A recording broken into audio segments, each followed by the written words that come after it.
వాళ్ళందరికీ నా మీద అనుమానం ఎక్కువ. ఎందుకు మీ ఫ్రెండ్స్కి తెలిస్తే ఏమవుతుంది? ఆ బ్రాంచ్ అమ్మాయితే ఎందుకురా అని ఫీల్ అవుతారు. అదే రవిగడికి తెలిస్తే కుళ్ళు కొంచెం వస్తాడు.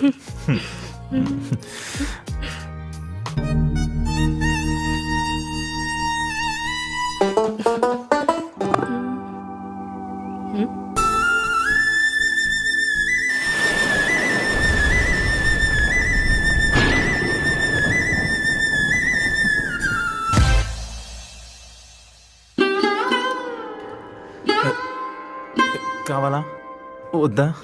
రే నన్నే మోసం చేసావా? కౌముది నాదని తెలుసు కదరా. మేము ఆల్రెడీ లవ్లో ఉన్నాంరా. అందుకనంటే కౌముది సిన్సియర్ సపోర్ట్ చేసావు. కౌముది నీ వెనకాల కుక్కలా తిరిగాను కదా కౌముది. నువ్వు కుక్కవనే పట్టించుకోలేదు రవి. అయ్యో అయినా ఈ అమ్మాయి కాకపోతే బోల్డెన్ మంది అమ్మాయిలు ఉన్నారు కదరా కాలేజ్లోనా. అవును బ్రో. నువ్వు బ్రో